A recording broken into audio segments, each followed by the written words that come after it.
Bienvenue dans 35%, le premier podcast sur l'actualité du crédit. Nous parlerons de crédit immobilier, d'immobilier en général et de finances personnelles.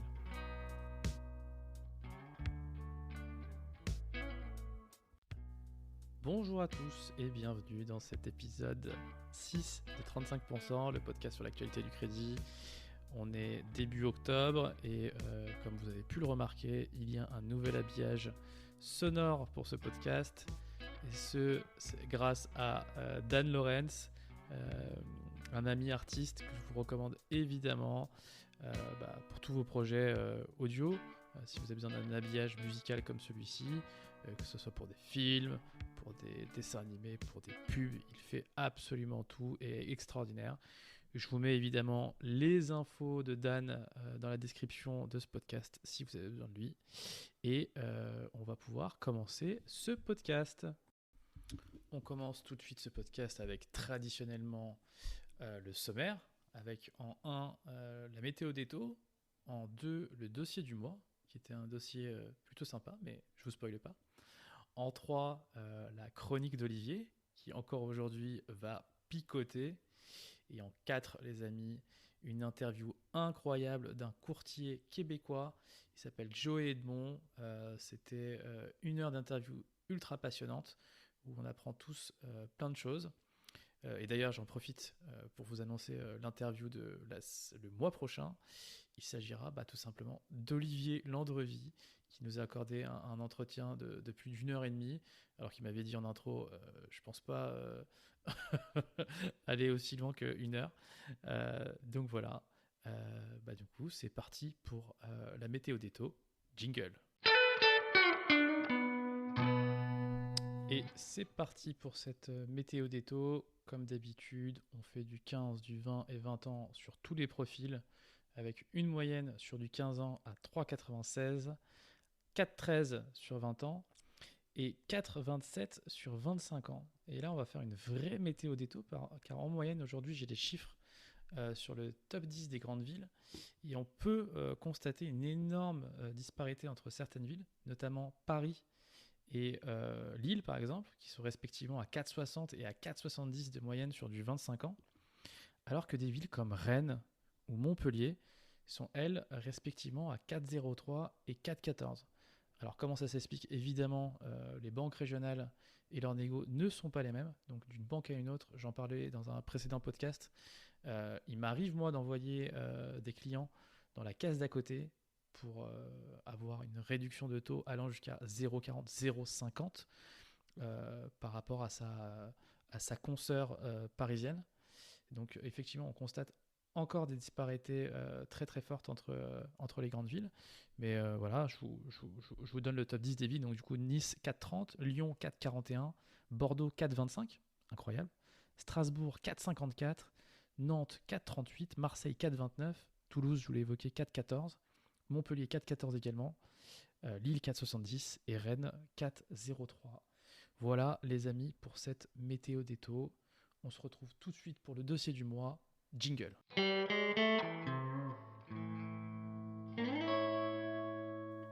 Je suis désolé, mais je trouve cet habillage incroyablement beau. Et je voulais encore remercier Dan pour ce travail incroyable dans un délai imparti tout aussi incroyable. C'est beaucoup quelque chose qu'on me reprochait sur ce podcast. Pas assez d'habillage sonore. Enfin, il manquait quelque chose. Et voilà, Dan, je voulais te remercier. Du coup, on va passer au dossier du mois, puisque ça sera la virgule sonore qui annoncera le dossier du mois. Et là, on est sur un dossier qui est, pour le coup, assez atypique, puisque on dépasse légèrement les 35% d'endettement. On dépasse même beaucoup. On est à 41%. Mais on est sur ce qu'on appelle des top profils, en fait. Monsieur est avocat en libéral. Il a déclaré 200 000 euros sur son activité et il était pas à 100%. Madame est cadre en entreprise et elle approche les 100K. Donc, pourquoi je vous parle de ce dossier ? C'est pour l'achat d'une maison, tout simplement, sur un très très beau budget. Pourquoi je vous parle de ce dossier? Parce que typiquement, c'est les dossiers qui passent en dérogation HCSF. Comme vous le savez, les banques ont une dérogation sur 20% des dossiers qui n'arrivent évidemment pas à piloter correctement puisque c'est compliqué sur tout un territoire national de pouvoir accorder ou pas des dérogations, sachant que c'est annuel, ces dérogations sont annuelles, donc c'est basé sur la production annuelle, donc pas beaucoup de visibilité pour les banques, donc un peu chiant. Et quand c'est un peu chiant, elles ne le font pas. Et là, sur ce dossier, typiquement, c'est là où on peut faire douter la banque et lui dire, voilà, écoutez, sur ces types de profils où on a un reste à vivre de plus de 5 000 euros, est-ce que vraiment ce taux d'endettement de 35% a du sens? Alors, moi, je ne suis pas pour que le taux de 35% soit évidemment bougé, puisque le nom de ce podcast, c'est 35%. Donc, à partir du moment où il bouge cette obligation, je vais avoir un petit problème, comme dit mon ami Olivier Landredi. Mais ce n'est pas le sujet de cette rubrique. Donc, on va revenir au dossier. Sur certains dossiers, et la chose à retenir, on peut dépasser ce taux d'endettement, et c'est ça que je voulais vous prouver, grâce à un reste à vivre qui est vraiment suffisant. C'est-à-dire que un couple avec un enfant, avec plus de 5 000 euros de reste à vivre, ça va, ils vont s'en sortir. Donc voilà pour le dossier du mois. Il ne me reste plus qu'à introduire mon ami Olivier pour sa chronique du mois avec 4 news. Et voici le jingle que j'ai choisi pour introduire Olivier. Jingle. Bonjour Nassine, bonjour à tous. 4 minutes, 4 news. J'attaque tout de suite avec le taux d'usure qui passe à 5,80 pour les dossiers à 20 ans et plus. C'est sans doute la dernière fois que j'en parle parce que les banques pouvant maintenant prêter 5,30 si on enlève l'assurance emprunteur, avec une OAT 10 ans à 3,50, elles ont retrouvé les marges auxquelles elles étaient habituées. Si certaines banques rechignent toujours à prêter, c'est pour d'autres raisons, sans doute des raisons de liquidité. Et par ailleurs, la vraie difficulté maintenant, avec des taux de crédit qui ont passé la barre des 4% et un HCSF toujours aussi inflexible sur le maximum de taux d'endettement à 35%, c'est que beaucoup de Français ne peuvent plus se permettre d'emprunter à de tels taux. Ma deuxième news, je viens de la spoiler. C'est un non-événement en réalité, c'est ce nouveau pas de tango qui vient de se jouer entre la Banque de France et Bercy.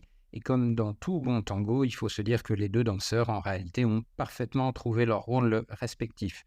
On a donc un François Villeroy de Galhau qui joue les durs pour faire oublier sa propre responsabilité dans le retour de l'inflation, et on a un Bruno Le Maire qui y trouve son compte en encaissant les points politiques, en faisant mine d'être prêt à relâcher ce taux d'endettement qui finalement ne bougera pas. Circuler, il n'y a rien à voir. Troisième news concerne le projet de loi de finances 2024. Alors, que faut-il retenir pour les professionnels du crédit immobilier que vous êtes? Tout d'abord, la confirmation de la fin du dispositif Pinel à partir de la fin de l'année prochaine, fin 2024.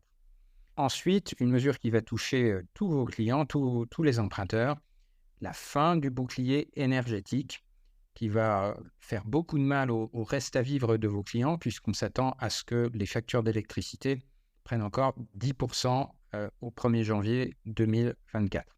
Ce sera aggravé par une autre mesure qui est la fin des aides au gazole non routier. Et ces aides, ce sont notamment les professionnels du BTP qui en bénéficiaient, dont les coûts vont encore augmenter. Ensuite, pour vous tous qui nous écoutez et qui utilisez des structures de société pour exercer votre profession de courtier, la CVAE qui devait disparaître, finalement sera maintenue. Elle sera réduite certes de 25% et il n'y aura plus de minimum de cotisation. Ce minimum était de 63 € cette année. Enfin, une annonce un peu surprise sur la possibilité d'une exonération de taxes foncières pour les logements qui feraient l'objet de rénovation énergétique.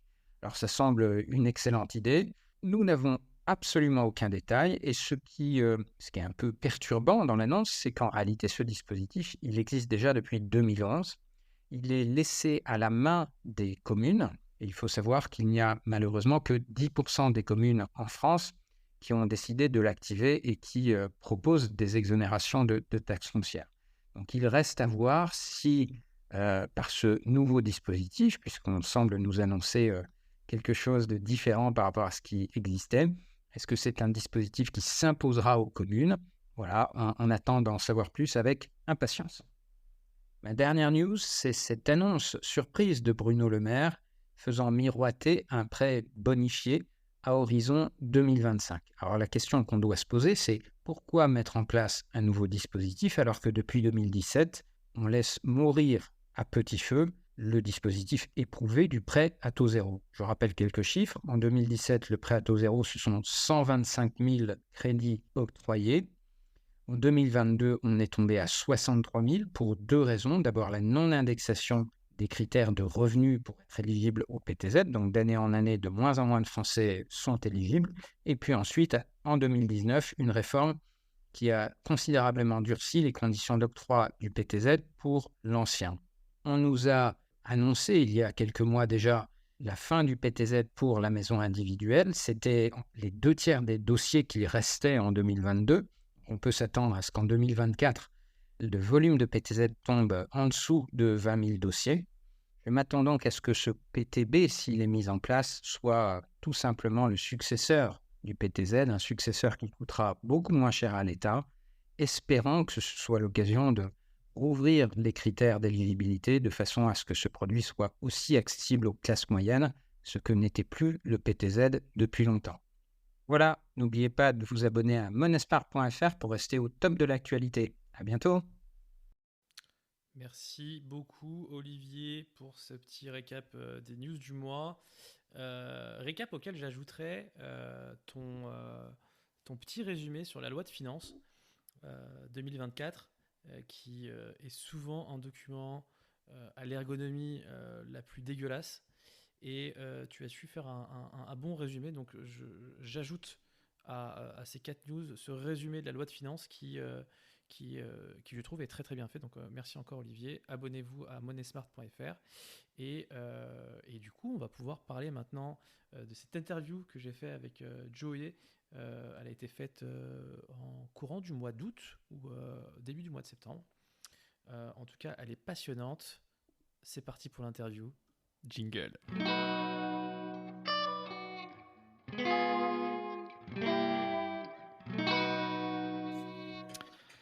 Quel plaisir, les amis, de recevoir cet invité exceptionnel aujourd'hui.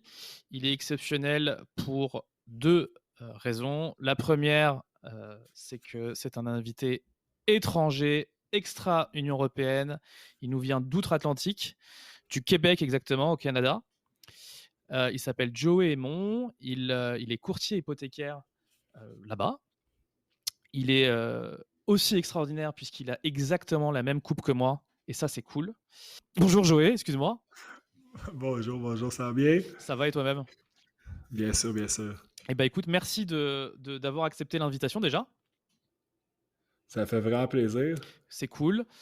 Le but, c'est d'en savoir un peu plus sur ton métier au Québec, puisque les gens qui nous écoutent sont soit des courtiers, soit des investisseurs, soit des agents immobiliers en France. Et je me suis dit que c'était pas mal de découvrir un peu ce qui se passait au Québec, au Canada. Je t'ai découvert via TikTok, puisque tu fais Oui, pas mal de contenu sur TikTok. On va en parler de ça aussi, sur ta stratégie de communication. parfait. Joey, je te propose de commencer par te présenter déjà. Oui, dans le fond, moi, je suis courtier hypothécaire au Québec depuis bientôt 7 ans. Donc, j'ai mon équipe aussi de courtiers. On est 32 courtiers dans l'équipe. J'ai 2 partenaires, excusez-moi. Donc, on est 3 chefs d'équipe. On a notre équipe de courtage au Québec. Puis là, moi, je fais beaucoup de contenu aussi au Québec pour éduquer les citoyens, éduquer les clients par rapport à tout le marché hypothécaire parce que, veut pas, malheureusement, on n'apprend pas ça à l'école, comment que ça fonctionne, les finances et les hypothèques. Donc, on poste présentement là, 2 réels par jour sur toutes les plateformes. Instagram, Facebook, TikTok, YouTube aussi, Google maintenant. Donc, on en poste vraiment partout. Deux clips par jour qui viennent vraiment simplement éduquer les clients. C'est basé sur des petites 60 secondes. Là. Fait que notre but, c'est juste d'aider le plus de clients possible et du même coup de faire grossir notre business. Ok. Est-ce que tu peux nous parler un peu de ton éducation? Est-ce que, tu peux nous parler Oui, de tes études un peu? Comment est-ce que tu en es arrivé là? oui. Oui, dans le fond, nous, au Québec, là, il y a l'école secondaire, après ça, cégep, université. Moi, j'étudiais en comptabilité au cégep. Donc, j'étudiais en comptabilité quand j'étais jeune, je jouais au hockey. Donc, je jouais beaucoup au hockey. Je me donnais à 100%. Ça a fait que mon cégep, j'ai pris beaucoup moins de cours. Et quand j'ai lâché le hockey, j'étais en retard à l'école. Fait que j'ai tout simplement lâché le cégep, parce que de toute façon, c'était pas nécessairement quelque chose qui m'intéressait. J'avais le goût d'investir dans l'immobilier. Donc, à l'âge de 19 ans, j'ai lâché le cégep. J'ai été faire un cours pour la construction comme électricien. J'ai fait mon cours pendant un an et demi, oui, 18 mois. Par la suite, je me suis lancé, j'ai été électricien pendant 6 ans. J'ai eu le temps d'acheter mon premier triplex et mon premier duplex que j'ai habité pendant 10 ans aussi. Et après 6 ans dans la construction, là, ça ne fonctionnait pas. Je voulais vraiment, moi, être à mon compte, partir ma propre On est en entreprise. quelle année là, Donc, quand tu es dans la construction? on est dans la construction, là, ça fait 5 ans, comme aujourd'hui, je pense, ou demain, que j'ai lâché la construction. C'était aux vacances de la construction, puis nous, les vacances de la construction, ils commencent demain. Donc, demain, ça fait 5 ans que j'ai lâché la construction. OK. Fait qu'on est en 2017. Ouais, c'est ça, 2018, excuse-moi. 2018, été, juillet 2018, j'ai lâché la construction et j'étais déjà courtier hypothécaire depuis 1 an et demi à l'époque. Fait que je faisais les deux en même temps. Puis en juillet 2018, j'ai décidé de lâcher la construction puis de me lancer à 100% dans le domaine. Puis je suis parti la tête pas la tête baissée, mais les yeux fermés, en voulant dire. Là, j'ai juste foncé. Puis on est ici 5 ans plus tard. Comment c'est possible d'être, électricien dans la construction et courtier hypothécaire en même temps? C'est pas possible. En fait, non, mais sincèrement, j'ai été quand même chanceux. Ben, c'était beaucoup dans le travail parce que veux pas, euh, on travaille dans la construction pendant que les banques sont ouvertes. La chance que j'avais, c'est que dans la construction, on finissait à 2 heures. Les banques étaient ouvertes quand même jusqu'à 5 heures. Fait que je faisais beaucoup de grosses journées. Tu sais, je réussissais à faire mes suivis clients de 2 à 5, puis après ça, de travailler sur mes dossiers pour le lendemain. Mais ça venait que ça ralentissait ma progression, veux pas, parce que je n'étais pas à 100%. C'était dur. J'avais un client qui m'appelait à 9 h le matin, je ne pouvais pas le rappeler avant midi. Ça rendait mon service qui n'était pas super bon. Donc, après 1 an et demi, j'ai vraiment pas eu le choix de lâcher parce que c'est ça, mon service n'était pas adapté à la qualité OK, que je voulais donner. parfait, très, très clair. Tu te lances du coup dans le courtage, directement chez Multiprêt? Oui, exactement. Exactement. Multiprêt, qui est une grosse bannière Alors, ici au Québec. on va essayer de comprendre aussi le système, comment ça marche chez vous. Qu'est-ce que t'apporte Multiprêt? C'est quoi le service que t'apporte Multiprêt à toi en tant que courtier? Multiprêt, en gros, surtout quand on commence, Multiprêt, c'était la plus grosse bannière de courtage hypothécaire au Québec. Dans le fond, ici, ce qu'on a le choix, tu as le choix de soit travailler directement pour une banque. À ce moment-là, quand tu travailles pour la banque, tu n'es pas un courtier hypothécaire, ils appellent ça un spécialiste ou un démarcheur hypothécaire. Donc, tu vends seulement les produits de la banque. Quand tu es courtier hypothécaire, tu as accès à plusieurs institutions financières, donc tu magasines pour les clients. Donc, moi, Multiprêt, pourquoi je suis venu vers eux? Sincèrement, je n'ai pas magasiné au début. C'est la plus grosse bannière. J'avais un contact qui était chef Magasiner d'équipe, qui est juste, c'est aujourd'hui mon rechercher du coup, c'est partenaire, là, ça? qui était chef d'équipe. OK. Ouais, c'est ça, rechercher. Je n'ai pas recherché avec plusieurs compagnies. Je suis juste allé, j'avais un contact là, qui était mon chef d'équipe, un ami à mon père, qui m'a bien aidé à trouver quelle école aller étudier et tout. Donc, je suis juste rentré. Sincèrement, je n'ai pas regardé plus que ça. Je n'ai pas regardé les points positifs que Multiprêt pouvait m'apporter plus qu'une autre bannière. Je suis juste allé, comme je disais, tête baissée à cause que la personne qui m'avait donné des conseils durant le cours de courtage hypothécaire, mais j'étais allé avec elle, je suis rentré dans son équipe. Puis aujourd'hui, il me s'est rendu mon partenaire. Là, on est Alors, les deux chefs d'équipe ensemble. justement, tu me parles de cours pour devenir courtier hypothécaire. C'est quoi ce cours? Ça dure combien de temps? Ça se passe dans Oui, quel type d'école, d'université ou d'organisme? c'est un peu les écoles privées, des petites formations professionnelles, si on veut dire. Anciennement, quand moi je l'ai fait, j'ai fait le cours en 2016. Quand j'ai fait le cours en 2016, moi je l'ai fait de soir et fin de semaine, ce qui fait que, parce que je travaillais dans la construction bien sûr dans le jour, ce qui fait que ça m'avait pris 8 mois faire le cours. Donc c'était lundi, mardi, mercredi, 3 heures à chaque soir, et le samedi toute la journée, pendant 8 mois. Aujourd'hui, au Québec, on peut faire le cours extrêmement rapidement.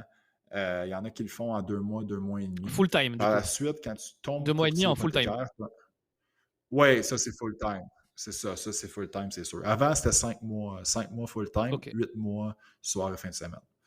Donc, aujourd'hui, on peut le faire 2 mois et demi full time, 2 mois même. C'est juste qu'aujourd'hui, maintenant, quand tu es rendu courtier, on a changé de ceux qui nous. Avant, on était pour l'OACIQ, qui était une plateforme qui gérait tous les courtiers hypothécaires et courtiers immobiliers au Québec. Maintenant, c'est l'autorité des marchés financiers. Donc, on a comme changé de, comment on pourrait dire, pas de plateforme, mais ceux qui nous Le gèrent, ministre de tutelle, quoi. qui nous dirigent. Ouais, la ministre, si on veut dire, on a changé. Ce qui fait qu'eux, ils ont mis, le cours peut être plus rapide, mais quand les nouveaux courtiers commencent comme courtier hypothécaire, ils ont 3 mois de stage à faire, 12 semaines de stage à faire. Donc, moi, en tant que chef d'équipe, j'ai toujours des nouveaux courtiers avec moi qui passent 12 semaines avec moi pour apprendre le métier pour ensuite tomber courtier. Fait qu'eux, ils ont leur cours de 2 mois, 2 mois et demi. Selon l'école, des fois, c'est 5 mois. Et ensuite, ils ont 12 semaines de stage à effectuer. Selon toi, la formation est suffisante? Bien, c'est jamais suffisant. Parce que la vérité, c'est que tant que tu n'es pas sur le marché, tant que tu ne fais pas des dossiers toi-même, tu apprends moins. Mais ce n'est pas nécessairement suffisant, mais c'est beaucoup mieux que quand moi j'ai commencé. Quand moi j'ai commencé, je faisais mon cours, mon examen réussi, j'étais courtier. Là, je pouvais aller rencontrer n'importe qui, je pouvais dire n'importe quoi, si on veut dire. Puis j'étais courtier, je pouvais faire des hypothèques. Là, maintenant, il y a un peu plus de contrôle. Fait que les nouveaux courtiers, au moins, passent 12 semaines avec nous. Fait qu'ils apprennent le métier de courtier, ils entendent ce qu'on dit aux clients pour, par la suite, être, eux, un courtier. Fait que dans les 12 semaines, ils ont le droit de faire des dossiers. Mais le client est au courant que ce sont des stagiaires et non des courtiers. Ok, et du coup, c'est validant? Tu dois les valider, toi, leur stage? Ouais, Ou est-ce ouais. qu'il est déjà arrivé que tu invalides quelqu'un en disant non, ce gars, il n'est pas fait pour ce métier-là, en tout cas pas maintenant. Il faut qu'il refasse encore un stage pour être sûr qu'il puisse valider? Ça m'est pas arrivé. Ça m'est pas arrivé, mais j'ai d'autres collègues dans d'autres équipes qui ont d'autres équipes que eux l'ont fait. Donc, on pourrait faire reprendre le stage au courtier. Sauf que dans son stage, moi, chaque dossier qu'il veut envoyer, moi, je le regarde avant. Chaque fois qu'il veut présenter quelque chose à un client, moi, il faut que je l'autorise avant. Donc, c'est sûr que c'est un petit peu de travail pour nous, mais au moins, on s'assure que les courtiers sont mieux qualifiés maintenant et donnent des meilleures informations aux clients. Et tu les payes, tes stagiaires? En fait, non, puisque les stagiaires sont travailleurs autonomes comme nous ici. Donc, s'ils font des dossiers, ils sont rémunérés selon les dossiers qu'ils ont faits. Ok, ah oui, alors c'était la question, C'est vraiment. qui pas allait arriver. salarié, Le modèle d'affaires. économique. Ouais, Tu as commencé chez Multiprêt en tant que travailleur autonome aussi? Ou tu exactement. étais salarié? Travailleur autonome. Dans le Il n'y a fond, pas de modèle salarié au Québec? pas comme courtier. C'est pas vrai. Il y a des bannières qui offrent un modèle salarié qui est bien sûr beaucoup moins avantageux pour les courtiers, mais il y a des bannières qui l'offrent, ce modèle-là. Nous, chez Multiprêt, c'est 100% travailleur autonome. Donc, Multiprêt, c'est la bannière en haut, mais toi, c'est ta petite compagnie, si on veut dire, c'est ta petite entreprise que tu crées par la suite avec Multiprêt qui est là pour te chapeauter. Ok. Et la fiscalité au Canada, au Québec, excuse-moi, parce que du coup, je pense que ça doit être typique au Québec par rapport au fédéral. Sur tes revenus, parce qu'on va parler un peu chiffres, Joey, tu payes combien d'impôts, toi? Ben, là, maintenant, Imaginons que tu gagnes 100 000 euros sur ton année. Je ne sais pas si c'est beaucoup, si c'est pas beaucoup. 100 000 dollars canadiens. Combien est-ce que tu dois reverser à la région, au fédéral? Comment ça se passe? ben, en fait, maintenant, moi, j'ai ma compagnie. J'ai ouvert une compagnie pour justement, fiscalement parlant, être plus avantageux. Mais si on reste travailleur autonome, 100 000, ça te revient premièrement, en tant que travailleur autonome, tu as ton 100 000 brut. Puis après ça, tu peux passer des dépenses comme les frais de voiture, les frais de bureau, OK. le matériel. Les charges, ce qu'on appelle les charges en Exactement. France. Exactement, les charges. Ensuite, après les charges, là, tu as ton, mettons, tu dis 80 000, mais sur le 80 000, il y a un certain pourcentage d'imposition parce que c'est des paliers. À 80 000, je ne le connais pas, là, mais mettons qu'après tes charges, tu es à 100 000, tu as approximativement 30 000 à payer en imposition. OK, 30%. Parce que là, c'est des paliers. Mettons, le premier 13 000, tu n'as rien. Après ça, de 13 000 à 25 000, tu as un pourcentage, puis là, ça monte. OK. Je crois Et le maximum, c'est combien? Ben, je crois qu'en haut de 140 000, il me semble que c'est 140, 145 000. Nous, on appelle ça net, là, après les charges. Tu tombes à 52 %. Fait que toute la tranche qui est en haut de ça est à 52 % d'imposition. Juste 52, là, mais mettons, entre 50 et 52, là, pas si intéressant que ça. Hein. On aurait pu penser que le Canada, c'était un paradis fiscal, enfin un peu mieux que la France. Oh non, parce que du coup, la France, on est très très bien taxé. Je savais pas que le Québec, ils enchaînaient autant. Ah oui, c'est extrêmement beaucoup, mais c'est pour ça que par la suite, quand tu commences à avoir un bon revenu, c'est intéressant, il faut que tu trouves ta compagnie, tu es incorporé. Donc, par la suite. C'est quoi la différence entre travailleur autonome? Parce que nous, je pense qu'on a à peu près le même principe qui s'appelle auto-entrepreneur. Donc, c'est une auto-entreprise, donc c'est une entreprise qui est liée à la personne uniquement, une entreprise unipersonnelle. Et quand tu dis ouvrir sa compagnie, c'est, je pense, l'équivalent d'ouvrir une société chez nous. Et qu'est-ce que ça t'apporte, la société, pour toi? C'est que fiscalement parlant, on a toujours le même, l'imposition, le pourcentage d'imposition qu'on vient de parler, ça, c'est au personnel. OK. Dans le cas que là, tes revenus commencent à être plus gros, plus élevés, tu sors au personnel ce que tu as besoin pour vivre, mais dans ta compagnie, tu es moins imposé. Dans la société, tu es beaucoup moins imposé. Donc, l'argent, tu peux la rester dans la compagnie, tu peux la réinvestir dans la compagnie, mais de ce côté-là, tu es moins imposé. Donc, quand ton revenu commence à monter et que tu n'as plus besoin de tout cet argent-là pour vivre, c'est avantageux d'ouvrir ta société, là, comme vous dites. Donc, c'est avantageux d'ouvrir la société parce que tu n'as pas besoin de tout sortir au personnel. Tu sais, on met des chiffrons. Si peut-être tu fais 500 000 Canadiens, mais tu n'as pas besoin de 500 000 Canadiens pour vivre. Fait que tu ne veux pas payer le fameux 50-52 % sur 500 000. Après les charges, là, sur 500 000. Fait que tu prends une société, tu sors ton 150 000 que tu as besoin pour vivre. Encore là, on fait des chiffrons. Là. Tu sors ton 150 000 Joey a besoin de 150 000 pour vivre. C'est vraiment fictif. Donc, tu sors ton 150 000 que tu as besoin pour vivre, puis le reste peut rester dans la compagnie à un taux d'imposition qui est plus bas. OK. C'est très clair, Joey. Et ensuite, est-ce que tu es réimposé sur le revenu au Québec? Sur l'argent que tu as sorti pour tes dépenses personnelles ou c'est terminé? Un coup que tu sors, dans le fond, là on parle de 500 000. Si tu sors 150 000 au personnel, tu vas être imposé au personnel selon la tranche. OK. Les 52 % dont tu me parlais tout à l'heure, par exemple? Oui, c'est ça. Mais 52, ce qu'il faut comprendre, c'est que si tu fais, on dit 150 000, c'est pas le 150 000 qui est à 52. Oui, bien sûr. Il y a la première tranche qui est de 13 000 qui est sur 0. La deuxième tranche qui est OK. Ça monte, très bien. c'est ça. Exactement. OK, c'est que entre 140 000 et 150 000, c'est ça qui seront imposés à 52 %. Exactement. Est-ce qu'on est réimposé par la suite? Mais un coup qu'on a payé ça, non. Mais là, il y a les fameuses taxes. Il y a les taxes sur tous les biens, là, bien sûr, qui retournent au gouvernement. TVA, TVQ, je me souviens. Exactement. OK. Non, mais c'est très clair. Merci déjà, Joey, pour nous avoir éclairci un peu ce sujet. Tu vois, nous aussi, on est un peu des experts fiscaux. On comprend très vite les tranches, nous, en France, parce que nous aussi, on est super bien imposés. Qu'est-ce que je voulais te dire? Alors, on parlait de multiprêt. Et oui, je te posais la question, qu'est-ce que multiprêt t'apporte à toi en tant que courtier? Tu commences au Québec, que je comprenne bien. Tu ne peux pas être courtier hypothécaire freelance. Tu ne peux pas travailler tout seul et toi-même te brancher avec les banques? Tu peux. Parce que qu'est-ce qui arrive avec multiprêt, c'est que les banques, il y a des fameux volumes. Plus que tu envoies de dossiers, plus qu'ils vont t'offrir des certains taux d'intérêt. Donc, un courtier qui part tout seul, les banques ne seront pas intéressées par ce courtier-là nécessairement. Donc, les taux d'intérêt qu'ils vont y offrir ne seront pas vraiment avantageux, ce qui fait que souvent que le client, à la place d'avoir son courtier qui a des taux pas intéressants, ils vont aller directement avec la banque. Multiprêt, juste au Québec, c'est en haut de 3 milliards de chiffre d'affaires, si je me souviens bien. Donc, 3 les milliards de chiffre banques, d'affaires, c'est quoi? C'est les commissions en ou c'est volume le hypothécaire. volume de, Ouais, de le prêts volume accordés? hypothécaire, oui, volume Ok. hypothécaire, excuse-moi. Fait donc, les banques, veulent pas, on est la plus grosse bannière au Québec. C'est sûr que les banques, on a accès à tous leurs meilleurs produits, leurs meilleurs taux, parce qu'on leur envoie un très gros volume de dossiers hypothécaires. Fait que c'est Très avantageux clair. pour eux de nous donner des bons taux, des bons produits, parce qu'ils veulent avoir nos dossiers.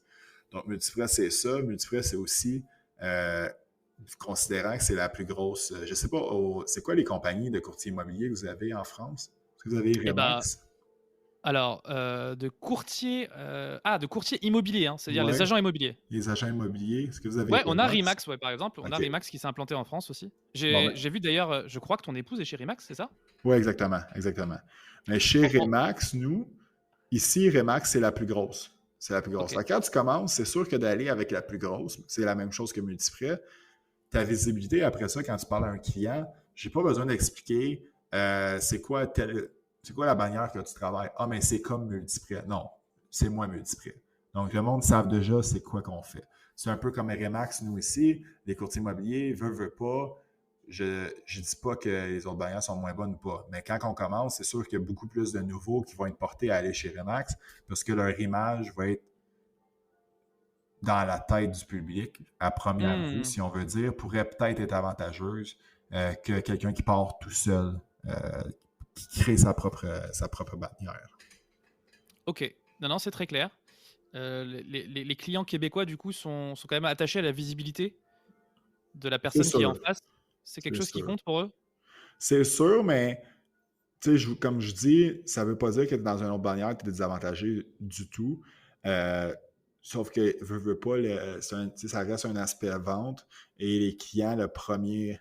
C'est sûr qu'à première vue, les clients ont tout de suite une pensée. Par la suite, que tu sois dans une autre bannière puis tu réussis à briser cette pensée-là et à vendre tes services, quelqu'un de l'autre bannière peut faire beaucoup mieux que quelqu'un de la meilleure, pas la meilleure, mais la plus grosse bannière. Là. Rendu là, c'est ton service personnel. Mais c'est ça l'avantage, je vous dirais, de Multiprêt. Pourquoi les nouveaux sont portés à aller chez Multiprêt, c'est qu'ils sont les plus gros, donc ils veulent avoir la plus grosse visibilité possible pour commencer. Parce qu'en commençant, mais c'est sûr que c'est dur. Nous, il faut trouver 100% de nos clients. Là. La bannière ne nous donne pas des clients, il faut trouver nos clients. Donc, tous les dossiers qu'on fait, c'est nous qui avons trouvé ces clients-là. Ok. Et ben justement, on allait y venir sur tout le business model et comment vous trouvez le flot de clients. Donc, pour résumer, Multiprêt, il t'apporte les branchements avec les banques, déjà. Alors, pas tellement de visibilité parce que j'ai pas l'impression qu'ils communiquent beaucoup sur vous, mais en tout cas, voilà, le package avec les meilleurs taux et les meilleurs produits chez les banques, puisque vous apportez du volume. Donc ça, c'est l'essentiel que t'apporte Multiprêt. Et toi, du coup, tu dois prospecter absolument tous tes clients. Oui, exactement. Mais Multiprêt aussi nous amène, on a tout ce qui est derrière, là, la comptabilité, tous les systèmes informatiques qu'on utilise. C'est sûr que surtout, on est vraiment en avance parce que leur budget est beaucoup plus gros. Par la suite, côté client, ça c'est Vous ça. utilisez quoi comme CRM, par exemple? Ben, c'est une plateforme qu'ils ont mis en place qui s'appelle Boss. Qu'avec Ok. cette plateforme-là, nous, c'est un CRM, la plateforme en tant que telle. Nous, on peut. Puis c'est de cette plateforme-là aussi qu'on envoie les dossiers à la banque.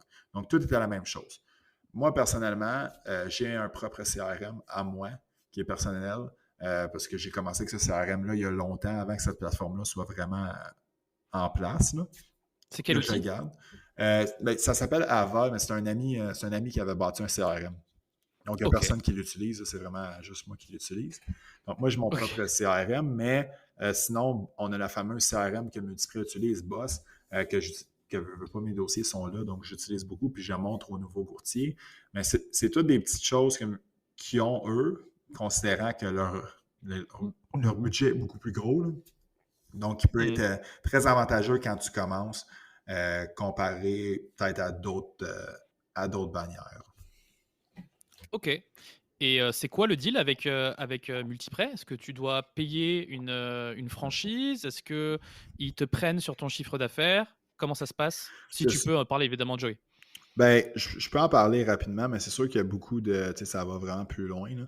Mais c'est un pourcentage qu'ils prennent sur le chiffre d'affaires. OK. Et il y a un pourcentage qui tombe, parce que le chef d'équipe veut pas, c'est lui, c'est plus lui qui va chapeauter, si on veut dire, les nouveaux courtiers. Fait qu'il y a un pourcentage fixe qui va à Multiprêt, et par la suite, il y a un pourcentage qui va au chef d'équipe selon le courtier, combien il a fait de volume l'année d'avant. Donc, plus que le courtier fait une grosse année, plus que l'année d'après, son pourcentage de commission va être élevé par rapport à la commission totale. OK. Et par exemple, un junior, du coup, qui n'a pas de passif, il commence à combien? À peu près? Un junior qui commence, là, il fait 72% de la commission. 72 ou 70, ça, je ne me souviens plus des chiffres exacts, de la commission totale. OK. Et Et il plus peut il est monter, bon, plus il monte en pourcentage de commission. jusqu'à 90%. Donc, le OK, très 10% qui reste, c'est Multiprêt qui le prend. OK. Et ils sont où les pourcentages qui vont au chef d'équipe? Ben, en fait, Multiprêt prend tout le temps 10%. OK. OK? Fait que c'est la différence entre le 90 et le pourcentage qui est pris par le courtier. OK. Très clair. Très clair, très clair. Et est-ce qu'il y a un système de MLM avec plusieurs niveaux ou c'est juste un niveau, le chef d'équipe et ses équipes? Non, il n'y a pas de MLM. Il n'y a pas de MLM, fait que c'est vraiment juste un niveau. Je ne sais OK. pas si on a l'intention d'en ouvrir dans le futur, mais présentement, il n'y a pas de MLM. MLM, il y a dans le courtage immobilier, on en a parlé vite OK. fait tantôt off mic, il y a EXP qui est rendu au Québec, qui est je te dirais, c'est un système qui est très, très intéressant, qui est un peu du genre MLM un peu, mais dans le OK. courtage hypothécaire au Québec, il n'y a rien qui ressemble à ça. OK.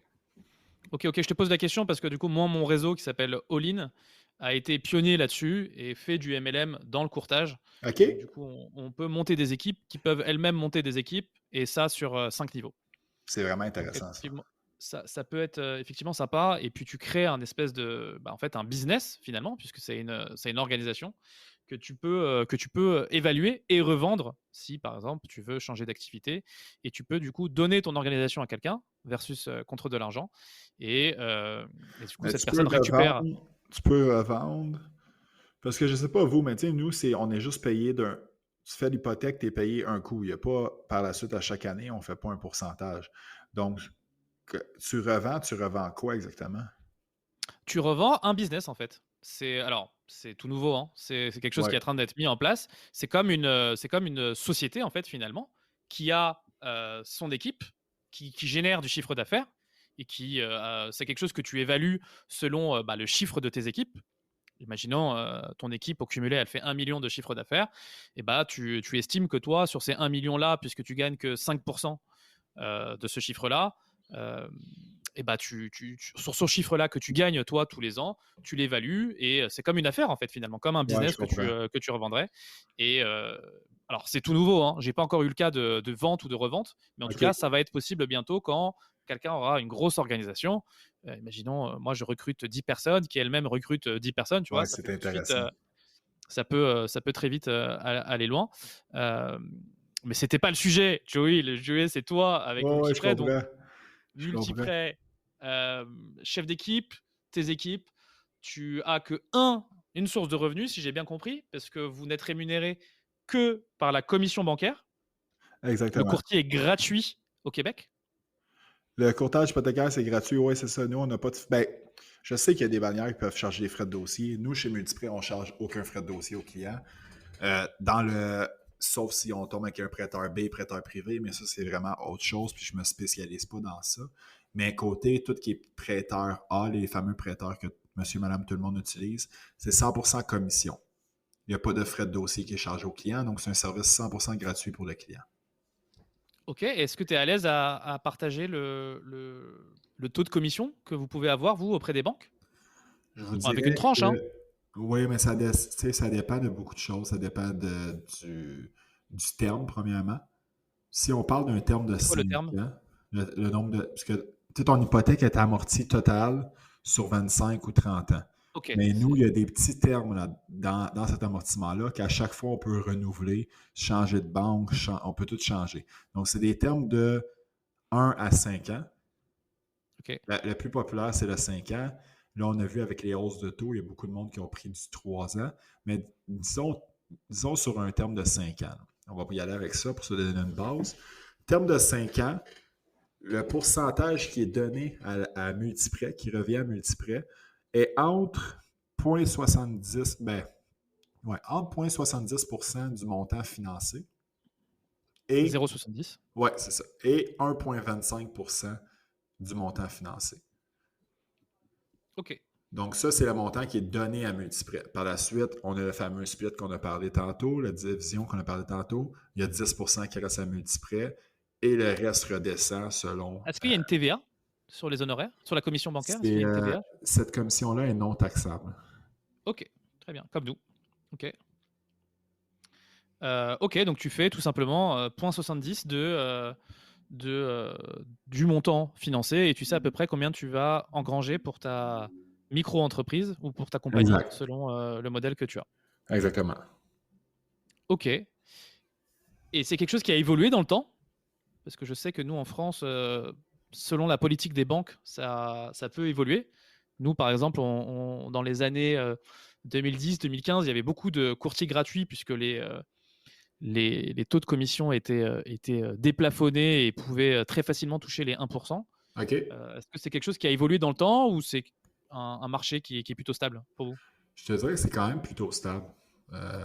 C'est plus, depuis que moi je suis là, en tout cas, depuis 7 ans, c'est quand même plutôt stable de ce côté-là. Alors, pour info, en France, nous, on a de moins en moins de commissions bancaires, donc on est de plus en plus obligé de facturer des honoraires. Moi, je suis à 1% d'honoraires, par exemple. OK. Avec un minimum de 1400 € et un maximum de sky's the limit. OK. Mais voilà, moi, on est obligé de facturer du coup 1% pour avoir un chiffre d'affaires. Donc nous, notre chiffre d'affaires, il est double. Enfin, en tout cas, pour le compter, il faut compter nos honoraires plus la commission bancaire. La commission. Et là, on obtient notre chiffre d'affaires. Notre chiffre d'affaires total, qui est aussi taxé par nos réseaux. Moi, le deal avec All-in, hein, on commence à 70% comme vous. En fait, je crois qu'ils se sont beaucoup inspirés de Multiprêt, du coup, quand ils ont créé leur modèle. OK. Et voilà, donc on est plus ou moins pareil là-dessus. Alors, on va prendre le processus dans l'ordre. Comment tu trouves tes clients, toi, Joey? Ben, moi, à la base, les premières années, ça a été vraiment du bouche à oreille. J'étais un peu Alors, je te coupe surpris. déjà tout de suite, Joey, excuse-moi. On Oui. est d'accord que Multiprêt ne te fournit aucun lead. Non, ils ne fournissent pas de leads. On peut avoir des leads qui s'appellent les Google AdWords là, avec OK. Google, mais ça, tu débourses pour ça. C'est juste que Multiprêt ont une plateforme qui peut avantager le placement des leads, mais tu débourses OK. pour ça. Fait que si tu ne débourses pas, c'est sûr que tu n'as aucun lead. OK. Aucun lead. Fait qu'il faut que tu trouves 100% de ta clientèle. Les premières années, je suis vraiment allé avec le bouche à oreille. Tu fais des ententes avec des courtiers, des agents immobiliers. Donc, tu essaies de faire le plus de dossiers possible comme ça. C'est sûr que ça peut être très long. Depuis maintenant septembre, en 2019, j'ai commencé à faire des vidéos, mais j'ai vite arrêté parce que c'était quand même très dispendieux. Donc, j'ai vite arrêté. Puis là, l'an passé, en septembre 2020, c'est sûr que là, ma business a monté aussi. Là, je fais plus de volume que j'en faisais. Et en septembre 2020, là, on sait très bien qu'est-ce qui arrivait, là, les taux d'intérêt qui commençaient à monter. J'ai vu un peu que le marché allait pas mal crasher. Donc, on avait tout un peu peur de ce qui allait arriver. Donc, la majorité ont décidé de ralentir leurs dépenses marketing. Puis moi, à ce moment-là, ce que je me suis dit, tout simplement, c'est qu'il fallait que je monte le marketing. Donc, je mette plus d'argent dans mon marketing pour justement prendre un coup d'avance sur tout le monde qui ralentissait. Donc, j'ai commencé à faire les fameuses vidéos. À l'époque, en septembre l'an passé, je faisais 2 vidéos par semaine, plus un post avec une photo. Je suis tombé en janvier à 5 vidéos par semaine. En février à 7, puis en avril, je suis tombé à 14 vidéos par semaine. Donc, mes clients, 60% proviennent directement des réseaux sociaux. Et ça, tu peux l'évaluer. Tu l'évalues comment? Comment tu arrives à identifier que ces clients viennent en leur posant la question, j'imagine, peut-être? Ben, c'est la question, mais aussi la source de référence. Mais en fait, s'ils ont été référés par quelqu'un, ils te le disent tout de suite. S'il vient d'un courtier immobilier, le courtier immobilier me l'envoie. Et si ça vient des réseaux sociaux, ils bookent sur une plateforme qui s'appelle Calendly dans mon horaire directement. Fait que quand ils bookent sur cette plateforme-là, je sais que ça vient des réseaux sociaux. Ok, tout. Ah oui, tu n'as pas ton calendrier accessible autre part que tes réseaux sociaux. Ben, pas qu'il n'est pas accessible, mais le monde qui l'utilise, c'est parce qu'il le voit sur les réseaux sociaux. Tu pourrais l'envoyer, je pourrais te l'envoyer, puis tu l'envoies à un de tes clients en France, là, puis il va, sans qu'il ait été sur mon réseau social, je pourrais t'envoyer le lien, mais la plupart du monde proviennent directement de là. Encore là, sinon, ils sont référés par quelqu'un d'autre, mais ils me le disent dès qu'on Ok, commence à se parler. ok. 60% les réseaux sociaux. Oui. Les 40 autres pourcents, ils s'établissent comment? Ben là, ça fait 6 ans que je suis courtier, donc il y a beaucoup de la fameuse repeat business qu'on appelle, là. Les clients que tu avais déjà qui viennent à renouvellement ou qui veulent vendre, ils achètent. Des courtiers immobiliers que ça fait longtemps que je travaille avec qui m'envoient leurs clients. Donc, Ok. il y a du bouche à oreille aussi. Mais c'est sûr Le que repeat business, et du coup, à chaque terme dont tu nous avais parlé tout exactement. à l'heure, donc 3, 5 Exactement. ans. Ben, j'ai fait longtemps juste du 5 ans. Fait que là, je commence à faire du repeat business. Mais il y a beaucoup de clients qui vendent leur propriété et qui en rachètent, des clients qui se séparent. Donc, il y a beaucoup de clients que même s'ils ne sont pas à terme, il faut refaire leur hypothèque. Ok. Et donc, ça te permet, toi, d'identifier dans ton business, à chaque fois que tu fais un prêt, tout de suite, tu te notes, quoi, 3 mois, Oui. 4 mois avant, de recontacter le client avant la fin du terme pour savoir ce qu'il veut faire?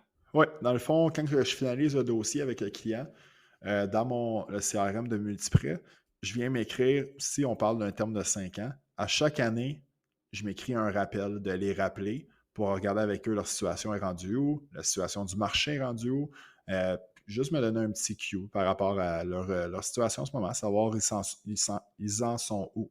Et l'année du renouvellement, 4 à 5 mois avant, je me fais un rappel des appelés pour pouvoir qu'on en regarde ensemble, qu'on commence à magasiner les taux d'intérêt dans les différentes institutions, selon ils en sont où dans leur vie, s'ils veulent vendre, refinancer, s'ils veulent juste renouveler pour 2 ans, 3 ans. Donc, on regarde vraiment tout ça, mais quelques mois avant la date de renouvellement pour qu'on puisse regarder avec d'autres institutions financières.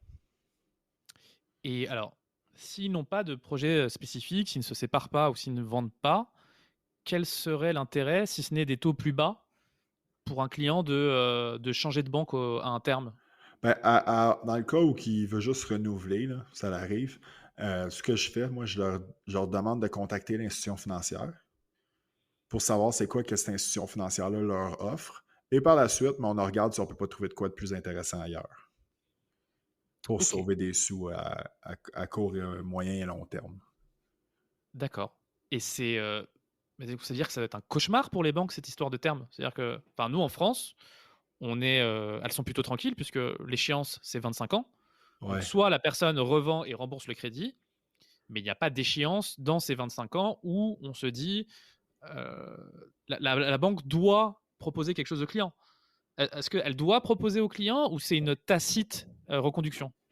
Ben, il faudrait qu'elle le propose, mais des fois, il y en a qui ne le font pas. Fait que nous, c'est sûr qu'on va venir prendre avantage de ça, là. Mais en général, ils doivent proposer quelque chose aux clients, sinon ils vont perdre leur clientèle. Sauf que vous, si vous vendez après 3 ans, est-ce qu'il y a une pénalité? Est-ce que si on vend après 3 ans? Alors, il y a plusieurs choses. Les banques mettent dans les contrats ce qu'on appelle des pénalités de remboursement anticipé. Exactement. OK. Donc ces pénalités-là, heu, peu importe, à quelle période elles sont, c'est quelque chose que tu peux négocier. Mais si tu les négocies pas, tu les as ces pénalités et que tu dois rembourser, si tu revends avant ou si tu te fais racheter le crédit OK. par une autre banque. Donc, Heu, en prenant un terme de 25 ans, à moins que oui, tu gardes ta maison 25 ans, tu es sûr à 100% d'avoir une pénalité à payer un jour. si tu ne les as pas négociés en amont. OK. Mais c'est pour ça, nous, qui font des tranches. C'est pour que, justement, tu as des pénalités si tu pars pendant, mais à la fin de ta tranche, à la fin de ton terme, là, tu es libre de faire ce que tu veux. OK. Mais c'est 65% des clients qui brisent le terme avant la fin du 5 ans. Puis là, les pénalités sont, ils peuvent, selon l'institution financière, ils peuvent être très salés, là. Oui, mais alors du coup, si elles le font, c'est qu'il y a un intérêt? Ah oui, pour Si les elles banques. brisent le Pour terme les banques. avant? Oui, exactement. Il y a un intérêt, mais il y a un intérêt pour le client, mais pour les banques, c'est très payant. OK. OK, OK. C'est encore un peu sombre pour moi, Joey, parce qu'il faut que je pense que j'étudie un peu plus la question. Mais en tout cas, chose à savoir, c'est tous les 3 à 5 ans, il peut se passer quelque chose sur votre crédit, Exact. alors forcément positif, Ben pour nous, c'est que tu fais les 5 premières années sont difficiles, mais après ça, si tu as bâti une belle banque de données et que tu l'as bien travaillé, ta banque de données, par la suite, il y a beaucoup de courtiers qui vont mettre beaucoup de marketing les premières années et après ça, le reste de leur carrière, ils vivent seulement avec leur clientèle qu'ils ont bâtie eux-mêmes, là. Donc, si tu mets beaucoup de marketing pendant 10 ans, tu te crées une très, très grosse base de données, puis après ça, tu n'as plus besoin de rien mettre comme dépense, tu n'as plus aucune charge. Puis tu fais juste vivre avec les renouvellements de tes clients ou tes clients qui te rappellent. Et c'est pas du tout ta stratégie à toi, puisque comme je le vois, tu continues à accélérer sur le Ouais, marketing. ouais, moi j'ai des grosses ambitions. Ok. Ben, tu me parlais de MLM, c'est des choses qui peuvent être intéressantes, ça. Fait que c'est sûr que c'est beaucoup, beaucoup plus loin, là. Mais il y a bien des produits, j'imagine, qu'au Québec, à un moment donné, vont peut-être sortir, qui peuvent être intéressants. Puis moi, j'ai vraiment l'intention en ce moment avec mon équipe. J'aime vraiment ça, amener des beaux produits aux clients, d'aider les clients, mais j'aime aussi aider les courtiers à devenir indépendants financièrement. Un courtier moi, j'étais dans la construction, là, ma vie, elle a changé depuis que je suis courtier hypothécaire. Fait que de faire la même chose avec d'autres jeunes qui commencent, puis que 5 ans après, leur vie a complètement changé, moi, je trouve ça très motivant, là. Fait que j'ai le côté courtage, mais j'ai le côté aussi d'avoir mon équipe qui me motive beaucoup, là. Ok. Et alors, le processus de financement au Québec, est-ce que tu peux nous en parler? Alors moi, j'ai identifié quelques mots quand je vois tes vidéos. Il y a un système de notation qui a l'air très, très important dans l'offre de la banque. La Ouais. note Equifax, je crois. Oui. Dans le fond, Equifax, ça, c'est un système d'un bureau de crédit. Bureau de crédit. Donc, toutes les lignes de crédit que tu vas avoir, que ce soit des prêts automobiles, des prêts hypothécaires, des prêts personnels, que ce soit des cartes de crédit, marge de crédit, même il y a des compagnies de télécommunications, cellulaires et la télévision qui embarquent sur ça. Donc, n'importe quel prêteur a accès, sort un bureau de crédit et voit c'est quoi tes tendances que tu as eues dans les dernières années. Jusqu'à 6 à 7 ans, parce qu'il y a deux compagnies, là. Il y a Equifax et TransUnion. Donc, 6 à 7 ans, qu'on voit qu'est-ce que tu as fait dans les dernières années. Est-ce que tu as manqué des paiements? C'est quoi l'utilisation que tu as sur tes cartes de crédit? Donc, est-ce que c'est une limite de 10 000? Est-ce que tu as monté jusqu'à 11 000 ou tu es tout le temps en bas de la limite? Donc, il y a une cotation vraiment qui est faite pour savoir, selon les habitudes du client, c'est quoi le risque que l'institution financière va venir prendre. Ah, donc là, on est dans Black Mirror, ça y est. Ils savent exactement tout ce que tu fais et tu as ta note. Alors, Oui. la note, ça va de combien à combien? C'est quoi le pire, c'est quoi le mieux? C'est 450, 400. J'ai un blanc là, pendant qu'on se parle. Ça monte jusqu'à 900. Mais si tu es en bas de 600, les banques traditionnelles qu'on utilise, ça ne fonctionne pas, là. Idéalement, il faut tout le temps garder son bureau de crédit en haut de 700, 720. Là, tu es du bonbon pour les banques. Si tu es en haut de 720, tout est beau, tu n'auras jamais aucun problème. Si tu es en bas de 600, là, c'est compliqué. Ok, et le taux qu'ils te proposent, il diffère selon ta note? En haut de, mettons, en haut de 600, la plupart des banques, non, le taux ne change pas. Il y a certaines banques qui changent si tu tombes en haut de 680, en haut de 720, en haut de 820. Il y a quelques institutions financières que ça change. Mais en général, tant que tu es en haut de 600, ton taux d'intérêt, tu as pratiquement tous les mêmes taux d'intérêt. C'est juste que plus que ta cote est basse, c'est parce que, veux pas, tu as des créances. Donc, plus que ta cote est basse, tu as des créances, puis plus que tu as de créances, plus que ton pouvoir d'achat est bas. Fait que même si le taux ne change pas, mais ton pouvoir d'achat va descendre. Ok. Plus que tu as plus de dépenses par mois. Donc moi, je suis client, enfin, je suis monsieur tout le monde, je suis québécois. Je viens voir Joey et on fait une étude, je crois que ça s'appelle la qualification chez vous. Exactement. Alors chez nous, ça s'appelle une simulation. Okay. Mais on peut appeler aussi une qualification. Alors c'est pré-qualification, qualification? C'est quoi la différence? La pré-qualification, ça, c'est pour te donner un papier pour que tu puisses aller magasiner. Ok. Donc avant, tu as un projet d'achat, tu vas voir Joey, tu lui demandes combien je peux emprunter et il va te faire un PDF que tu vas pouvoir présenter aux agents immobiliers locaux pour leur dire voilà, Exact. je peux emprunter jusqu'à 700K ma maison ou Exactement. mon appartement. Ok, donc ça, c'est la préqualification. Exactement. Tu vas voir des maisons. Tu fais, alors, je ne sais pas comment ça se passe. Est-ce que tu fais des offres? Est-ce que tu signes tout de suite un contrat? Comment C'est ça se des passe offres. Dans le fond, ici, comment ça fonctionne? Là? Ben, ici, je parle vraiment au Québec, parce que Ok, ailleurs dans le Canada, c'est pas comme ça. Au Québec, tu fais une offre d'achat sur une maison. Là, s'il y a plusieurs offres, mais il y a les fameuses surenchères, là, que le prix monte. Mais s'il y a juste une offre, le vendeur accepte l'offre. Ou tu ok. peux négocier. Mais un coup que l'offre est acceptée, tu as un délai pour aller chercher ton financement. En général, Combien de là, temps? ça tourne entre 10 à 14 jours de calendrier. 10 Pour, à 14 jours de calendrier pour ouais, trouver un crédit? pour avoir la preuve qu'une institution financière va te financer. Incroyable. Ok. Oui, c'est rapide. Fait que nous, nous, on fait des refinancements, des renouvellements. Ça, il n'y a pas de. Ça, il n'y a pas de délai. Mais quand c'est un achat, on a 10 à 14 jours, il faut se dépêcher. Là. Ok. Donc tu retournes voir Joey une fois que tu as fait ton offre et que ça a été accepté. Exact. Joey, c'est bon, j'ai une offre acceptée à 650K pour une maison à Terrebonne. Parce que je Exact. rappelle, hein, Joey est à Terrebonne, donc c'est une ville qui est juste au-dessus de Montréal, au nord, Au nord, au-dessus de exactement. la rivière des Mille Îles. Je suis parti voir sur Google Maps, c'est incroyable, c'est Oui, trop mignon. je suis collé sur la rivière de Mille. Et bah, vous pourrez trouver Joey sur la rivière des Mille Îles sur une petite barque à trouver des crédits. Exactement. Exactement. Et donc là, on va procéder à la qualification.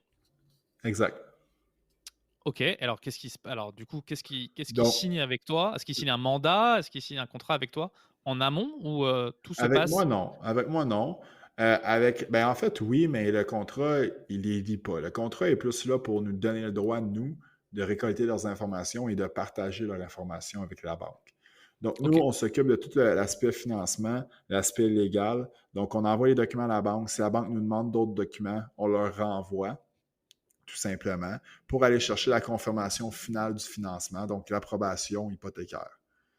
Ça peut se faire rapidement. Là. Des fois, ça prend 2 jours, mais des fois, ça prend 20 jours. Là. alors tu récoltes tous les documents. Alors peut-être que tu as déjà les documents depuis la La préqualification, je plupart du sais temps, pas. je les ai déjà, en effet. En effet. Ok, tu fais ton analyse et est-ce que tu envoies à toutes les banques avec lesquelles tu travailles ou est-ce que déjà les banques, en fait, selon ce que tu vas rentrer dans ton CRM, te font déjà des propositions En fait, c'est vis-à-vis que de ce que tu as moi rentré comme j'essaie information? déjà, justement, Multiprêt nous on fait ils appellent ça une grille de taux, là, qu'on sait toutes Ok, les informations de chaque banque. Donc, parce que les banques, bien sûr, ont des dossiers qu'ils aiment mieux que d'autres. Donc, moi, par la suite, je viens proposer aux clients, avec les institutions financières qu'on a, laquelle qui pourrait être la plus intéressante pour eux. Puis par la suite, j'envoie la demande et je pousse la demande pour que ça soit le plus rapidement possible. ok. Donc tu n'envoies qu'une seule demande tu attends le retour de cette première banque avant d'envoyer une autre. En fait, à 90% du temps, je n'ai pas besoin d'envoyer dans d'autres. Là. J'ai juste besoin Ok, d'en choisir une, puis tout est correct. C'est sûr que ça arrive des fois qu'une banque refuse, fait qu'il faut aller ailleurs. Là. Mais en général, la première banque accepte, puis on est correct. Parce que je connais très bien quelle banque aime quel type de dossier. ok. Donc ça, c'est ton expertise et ce que tu apportes aux clients. Exact. Exactement. Est-ce que les clients s'amusent à aller voir les banques, elles, de leur côté, ou elles sont souvent comme en exclusivité avec toi? Il n'y en a pas beaucoup qui le font. Il n'y en a pas beaucoup. Moi, considérant que la plupart de mes clients proviennent des réseaux sociaux, j'ai pas besoin de faire l'aspect vente. Les clients sont déjà vendus à ma façon de travailler, si on veut dire. Donc, ils Mhm. font déjà confiance, puis c'est beaucoup plus simple pour nous aussi, là, pour donner un bon service aux clients. Il y a certains clients, une fois de temps en temps, que tu vas te rendre compte qu'ils ont magasiné à 3-4 places en même temps, mais moi, c'est pas une Comment tu peux clientèle. t'en rendre compte? Premièrement, avec le bureau de crédit, je vois qui l'a sorti. Deuxièmement, ça arrive qu'il arrive à la dernière seconde puis il nous dit ah bon, mais j'ai eu ça moi ailleurs. Mais ça, c'est pas une clientèle que moi j'aime, c'est pas une clientèle que je veux parce Ah, que personne ne veut ça. non, exactement. Puis nous, considérant que nous, on les refait, on fait le fameux repeat business, là, on refait les dossiers dans le futur. Mais si tu m'as fait ce coup-là une fois, j'ai pas envie de retravailler avec toi dans 3 ans. Donc, c'est pas une clientèle que je veux. Ça arrive malheureusement qu'on en a une fois de temps en temps, mais on met pas on met pas notre focus sur cette clientèle-là, si on veut dire. Ok. Et par rapport au taux, toi, que tu arrives à obtenir, Oui. est-ce que tu es 100% sûr d'obtenir un meilleur produit que ce qu'un client pourrait avoir lui-même tout seul? En fait, on n'a pas. C'est pas, tu sais, c'est pas juste le taux, là. Il y a beaucoup de petits astérix, là. Il y a les Ouais. fameuses pénalités qui changent selon les Ok. prêteurs. Fait que oui, nous, on offre le meilleur produit aux clients. C'est Est-ce un meilleur que. package, on va dire. Oui, exactement. C'est pour ça le package complet. Est-ce que le client peut aller chercher un meilleur taux ailleurs? Oui, ça l'arrive, mais moi, j'explique au client que le meilleur taux n'est pas nécessairement le meilleur produit. Donc, Mhm. mais oui, c'est possible d'avoir un meilleur taux parce qu'il y a des compagnies qui se basent vraiment sur vendre des taux. Mais souvent, Ouais, ces bien sûr. taux-là ont des points négatifs qui ne se vendent pas, là, qui vont pas se vanter de ça. Fait que nous, c'est vraiment de bien conseiller le client. On est plus Ok. un conseiller qu'autre chose. Ok. Non, c'est très clair. Bon, bah, c'est assez similaire à la France. Et la banque accepte et puis c'est correct, comme tu dis. Oui. Qu'est-ce qui se passe ensuite? Nous, on envoie la confirmation du financement au client, on l'envoie au courtier immobilier. Par la suite, le courtier immobilier, l'agent immobilier le partage au vendeur, à l'agent immobilier vendeur. Puis par la suite, eux, ils prennent un rendez-vous pour passer au notaire, un notaire là, qui va faire la transaction immobilière, qui va faire que le client va devenir propriétaire. Ok. Et ça, du coup, entre la qualification, enfin, entre l'offre du client et l'acte notarié final, il y a combien de temps? Tout dépend. Des fois, c'est 2 semaines, des fois, c'est 3 mois, des fois, c'est 6 mois. Ça dépend de l'entente qui a été signée, la promesse d'achat.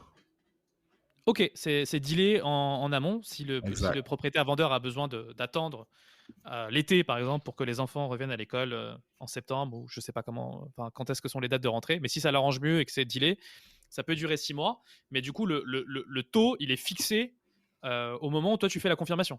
Exactement. Exactement. Ok. Mais le taux, il y a un nombre de temps. Souvent, c'est 120 jours qui va être fixé. Fait qu'il y a certains dossiers, par exemple, une construction neuve, que c'est 1 an après. Mais là, on fait le dossier, on a la confirmation, mais on va fixer le taux seulement 120 jours avant la date du notaire. 120 jours avant la date du notaire. Ok. Ok, très clair. Et alors justement, on va parler de taux et un peu du marché. On est aujourd'hui le 19 juillet, jour où on enregistre ce podcast. On est à combien de taux là sur 25 ans, Joey, chez vous? Sur 25 ans, si on ajoute, par exemple, avec moins de 20% de mise de fonds, là, on est autour de, je vous Alors, dirais. mise de fonds, c'est l'apport, je pense. Oui, exactement. L'apport, Ok. on est en bas de 20% du prix d'achat. On est autour de 5,34 en ce moment. Ok. Mais ça peut monter jusqu'à 6% avec un taux fixe. Ok. Donc 5,30 à 6% en taux fixe et en taux variable alors? Taux variable, on tourne autour de 6% jusqu'à 6,8. Alors, quel est l'intérêt de prendre un taux variable, Joey? Le Alors, taux, est-ce que le c'est taux des taux variable variables est capés? toujours. Il y en a. Moi, je ne les utilise pas vraiment. Le taux variable intéresse. Le taux variable a tout le temps été plus bas que le taux fixe, sauf depuis 1 an. Mais l'avantage, c'est la pénalité du taux variable. Parce que le taux fixe, il y a des banques qui peuvent faire des très, très grosses pénalités si tu vends avant la fin de ton 5 ans. Mais Ok. le taux variable, la pénalité, c'est tout le temps l'équivalent de 3 mois d'intérêt. Ok. Et sur une longue période de temps, les prédictions disent que le taux d'intérêt le taux directeur de la Banque du Canada va redescendre. Donc, le taux variable devrait redescendre. Et là, Ok. si tu as un taux fixe, ton paiement ne changera pas, mais si le taux variable redescend, ça va être avantageux pour toi. Ok. Et c'est quoi les prévisions pour chez vous? Qu'est-ce qu'ils annoncent? Quand est-ce que ça va redescendre? C'est dur. C'est dur. On le sait pas. On le sait pas. Là, en ce moment, moi, je pense que ça va encore monter peut-être un petit point 25 encore. Mais on a vu que l'inflation du mois de juin, l'inflation était à 2,8%. Donc, Ouais. finalement, en bas de 3%. C'est peut-être bon signe pour que ça finisse par descendre. Peut-être une petite baisse d'ici la fin de l'année serait intéressante. Ok. C'est très clair. Bon, vous êtes 1,5 point au-dessous de nous, en fait. Au-dessus ou en dessous? Vous êtes un peu au-dessus, ouais. Au-dessus, Nous, on ok, est aux donc alentours, là, on tourne, là, on a atteint les 4%. OK. Ce qui pour nous est une catastrophe. Mais bon, quand je t'entends parler de 6%, je me dis que finalement ça va. On n'est pas si mal que ça en France. Non, c'est ça. C'est rough. C'est dur un peu. Et je comprends. Et alors juste, donc les gens signent des taux variables de manière totalement détendue. Et En si ce ça moment, il n'y monte a à pas grand 10, monde. 15, comment ça se En passe? ce moment, il n'y a pas beaucoup de monde qui prennent un taux variable. Ok. Anciennement, oui, beaucoup, mais maintenant, il n'y a vraiment pas beaucoup de monde. Moins que 10%. Mais ceux qui ont pris des taux variables il y a 4 ans, par exemple, 3-4 Oui. ans, 2020, quand les taux étaient super bas. C'est ceux qui ont Là, pris des taux variables, mettons en 2019, là, eux, ils ont ouais. été avantageux parce que le taux variable a descendu tellement bas que leur paiement par mois était beaucoup, beaucoup, beaucoup plus petit. Sauf que depuis un an, c'est l'effet contraire qui est arrivé. Fait que depuis un an, ça a extrêmement monté. Il y en a qui ont été transférés avec un taux fixe, mais il y en a que leur paiement par mois a vraiment, vraiment augmenté. Sauf que, tu sais, si tu regardes le big picture là, sur le long terme, ils ont quand même été bien pendant une bonne période de temps. Puis, au bout de la ligne, c'est une histoire de statistiques. C'est sûr qu'on a vécu la pire période là, dans les dernières années, mais si on regarde sur une longue période de temps, 25-30 ans, le taux variable était gagnant. Ok. Si tu prenais un taux Et après, variable, avec tu cette sortais histoire de gagnant. terme aussi, du coup, ils pouvaient réajuster le tir, non? Oui, exactement. Exactement. Exactement. Bon. Fait que ceux qui ont été le plus désavantagés, là, c'est ceux qui ont pris un taux variable en janvier 2022, qu'il était encore bas, puis il a commencé à monter par la suite. Donc, eux, ils n'ont pas vraiment eu le temps de profiter d'un taux d'intérêt qui est bas, mais leur taux d'intérêt a tout de suite augmenté. Fait que ça, c'est pas mal le pire timing qu'il y a eu là, de ce côté-là. C'est quoi le meilleur taux que vous ayez eu le plus bas possible en 2020-2021? Variable, on était à 1,15, j'ai vu 1,05 une fois. Ok. Et en fixe? Fixe, on est allé à. On était autour d'1,5. Ok. Donc ceux qui ont signé du fixe à 1,5, c'est merveilleux. Oui, ça, ben, il n'y en a pas beaucoup qui l'ont fait parce que qu'est-ce qui arrivait, c'est quand le fixe est à 1,5, le taux variable est à 1,15.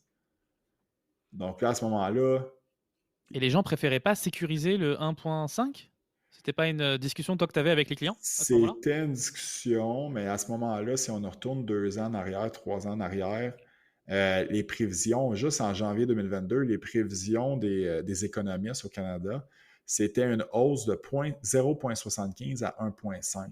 Ce qui faisait que quand tu faisais le calcul avec ton client, même si le taux variable était plus bas, même s'il y avait cette hausse-là, d'avoir le taux variable, si on en regardait sur une période de 5 ans, ça pouvait être très avantageux, sans oublier que ben, c'est sûr qu'il y avait une petite pénalité aussi pour briser le contrat.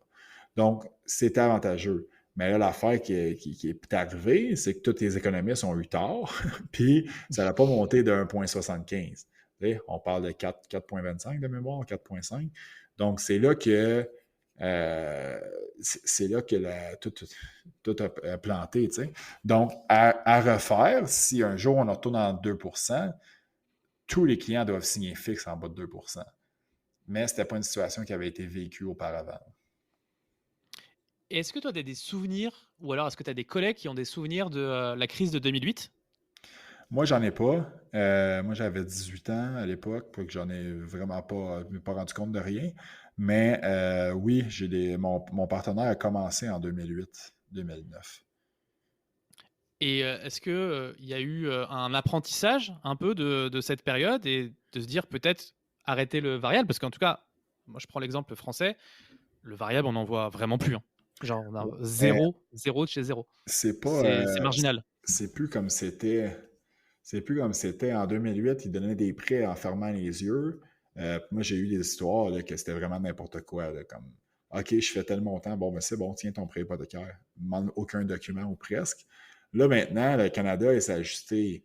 Nous, on qualifie les dossiers. Quand je qualifie mon dossier, je prends un taux d'intérêt 2% plus haut que ton taux que tu as. Fait que si tu as un taux de 5,34, mais moi, je qualifie à 7,34.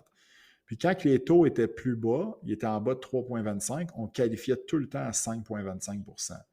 Donc, on avait comme prévu, c'est le stress test qu'ils appellent au Canada, c'est de prévoir une éventualité qu'il y aurait des hausses de taux, est-ce que le client, après son terme de 5 ans, va être encore capable de payer? Donc, Et il était d'ailleurs, quand cette même capacité avantageux. d'emprunt, tu la calcules sur combien de pourcents d'endettement de ses revenus? C'est 39% pour la propriété, puis Ok. 44% pour les dettes totales, incluant la propriété. Ah, génial. Ok, donc vous faites le distinguo entre propriété et ce qui peut Dettes- être des crédits consommation ou auto, par exemple. Exactement. Ça se rajoute dans les dettes totales qu'on peut monter jusqu'à 44%. C'est sûr que ça Ok. dépend des institutions. Là, des fois, il y a certains produits qui montent un peu plus haut, mais ça, c'est la grosse majorité là, qui est le 39-44. Ok. Et si le client est très riche et est-ce qu'il a un reste à vivre très conséquent, est-ce qu'on peut aller plus haut que le Oui, 44? oui, oui. Ouais, il y a s'il est très riche, il y a une grosse mise de fonds, il y a plein de possibilités. Sinon, il y a des prêteurs B qui ont des taux un petit peu plus hauts, mais on peut monter beaucoup plus haut. Fait qu'il y a un paquet où il y a des prêteurs que si le client est très riche, je vais rester dans le 39-40. Je vais aller au maximum 39-44. Puis après ça, pour chaque dollar qu'il va avoir en économie, en prêt, pas en prêt, en placement, je vais pouvoir rajouter 1 dollar de financement. Donc, un client qui a plusieurs millions en financement, là, il peut acheter pas mal n'importe quoi, là. Ok, c'est très très clair.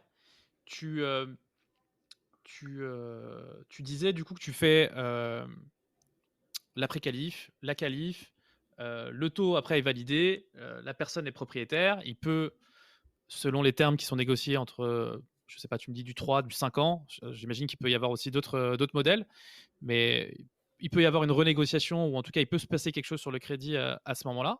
Oui, Toi, tu as une répétition du coup avec ces termes-là de ton business, oui. donc tu peux du coup requalifier voilà, cela. Est-ce qu'on peut être courtier hypothécaire en étant étranger et en n'étant pas canadien? Et Je je sais pas, pense j'imagine pas. peut-être si quelqu'un nous écoute. Je pense pas. Je pense pas. Faudrait regarder avec l'autorité des marchés financiers, là, c'est eux qui gèrent nos permis, mais je penserais Ok. pas. Je penserais pas. Mais en étant étranger, en habitant ailleurs, je pense pas. Euh, Non, non, non, non, non, mais quelqu'un qui veut s'installer, par exemple, un courtier ben français oui, ou ben oui, ben oui. Mais un courtier français est-ce qui que souhaiterait s'installer au Québec et qui se dit: «Ah bon, bah, j'arrive à Terrebonne, est-ce que, moi j'étais courtier en France et je voulais changer d'air, est-ce que je peux devenir courtier au Canada?» je peux pas te garantir s'il peut l'être le jour 1, mais je OK, peux te garantir que dans mon équipe, il y a c'est pas tous des Canadiens de naissance, là. Dans mon équipe, il y en a, j'en ai un qui habitait, Roberto, il habitait au Venezuela de mémoire. Venezuela jusqu'en 2017. Puis OK, aujourd'hui, et il est devenu canadien ou, il a un permis de travail, canadien? là, il doit être rendu canadien. Il doit être OK. rendu. Mais sincèrement, je ne peux pas te garantir si avec un permis de travail, c'est possible. Je ne peux pas te garantir à 100%. Et Parce que courtier immobilier, tu sais si c'est possible? non plus. Mais c'est sûr que j'ai l'impression que le courtier immobilier, c'est un petit peu plus lousse que le courtier Ouais. hypothécaire à cause que nous, c'est l'autorité des marchés financiers. Mmh. Je pense que il y a peut-être un petit peu plus de facilité de ce côté-là, côté courtier immobilier. OK. OK, OK. OK, et alors du coup ta stratégie sur les réseaux sociaux, Joey, c'est incroyable parce que moi c'est comme ça que je t'ai connu. Ouais, Bah, c'est d'ailleurs si fou. tu peux donner tes noms sur tes réseaux sociaux, comment tu t'appelles sur TikTok, Instagram, tout ça? Sur Instagram, c'est joey.courtier hypothécaire, tout en un mot. Yes. Joey.courtier hypothécaire. Et sur TikTok, je vais te dire ça, je vais aller voir parce que je ne sais pas par cœur. Je t'avoue que je suis pas. Je pose beaucoup, mais c'est courtier, Joey, encore, excusez-moi, encore la même chose. Joey.courtier hypo, Hypo, tout simplement parce que je ne pouvais pas mettre hypothécaire.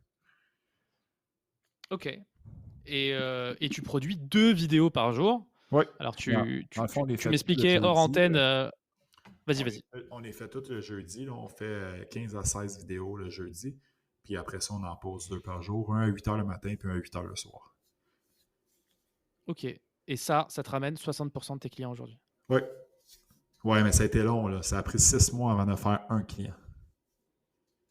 OK. OK, OK, et ça t'a coûté combien? 6 mois de communication, de marketing avec, 16 vidéos par semaine? Cher, cher. Non, mais dans le premier 6 mois, j'en faisais 3 par semaine. Mais je mettais OK. beaucoup de ads, de publicité avec ces vidéos-là. Je devais être proche de 75 000 dollars canadiens. 75 000 $ canadiens sur les Ouais. 6 premiers mois en investissement? Peut-être un 50 000 euros, peut-être un petit peu moins. OK. En investissement avant de faire un dossier. OK. Et en regardant the big picture, comme tu disais, aujourd'hui, est-ce que tu les as remboursés, tes 50 000 €? Ces 50 000 là, oui, je les ai remboursés. C'est sûr que là, j'en remets, tu sais, moi, je grossis, là. Bien sûr, bien sûr, bien sûr, bien sûr. Sauf Mais ça a que, été rentable. ah ben oui, 100%, 100%. Surtout avec, là, cette année, ça a été plus difficile pour tout le monde. Le marché a reculé d'environ 35%. Puis moi, j'étais en avance sur mon année passée. L'année passée, une très bonne année. Beaucoup de courtiers qui ont fait des années records. Moi, cette année, en 2023, j'ai une meilleure année que 2022. Donc, sur le revenu total. Donc, c'est sûr que ça l'a extrêmement aidé. Est-ce que Joey, tu es le gars insupportable qu'on voit en réunion, tu sais, dans les grandes réunions de multiprêt et qui explique à tout le monde, les gars, regardez, c'est la pire année du monde et Joey, il a fait x2 par rapport à l'année d'avant. Si Non, Joey peut le non. faire, tout le monde peut le faire. Non, mais non du tout. Mais les courtiers qui veulent se coller à moi dans l'équipe, là, je leur partage mes astuces. Ok. Et tu me disais que tu faisais du hockey quand tu étais à l'école. Oui, j'ai joué au hockey jusqu'à 19 ans. Est-ce que tu étais à un haut niveau? Est-ce que Oui, tu étais j'ai à joué un haut assez haut niveau? niveau. Oui, j'ai joué assez haut niveau.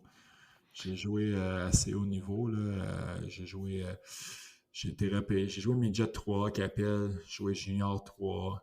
J'avais été repêché junior majeur. J'ai des gars avec qui j'ai joué qui ont joué dans la Ligue nationale de hockey. Donc, j'ai joué assez haut niveau, mais à 18 ans, là, j'étais tanné. Est-ce que tu sens une influence de cette partie de ta vie où tu as été joueur de haut niveau dans ton travail aujourd'hui? Parce que quand je regarde ton lifestyle, sur Instagram notamment, tu vas à la salle de sport ultra tôt le matin, tu es Ouais, ultra chaud, j'ai l'impression que tu y vas plusieurs fois par semaine. ouais. Euh, j'ai l'impression que tu as un lifestyle quand même qui reste encore proche Très de l'athlète de haut discipliné. niveau. Très discipliné, ouais. Mais le hockey, oui, m'a aidé, mais ce qui m'a aidé le plus, c'est que par la suite, j'ai fait des compétitions de bodybuilding. Ok. Puis ça, c'est vraiment poussé à un autre niveau, là, que tu calcules, tu pèses tout ce que tu manges, tout est calculé, là, vraiment tout. Là. Tes heures de Bodybuilding sommeil. naturel ou tu Oui, prenais la oui, vitamine oui. S? Non, non, bodybuilding naturel. Donc, tout est calculé. Tout est vraiment Ok. calculé. Puis ça l'a fait que j'ai fait 2 compétitions.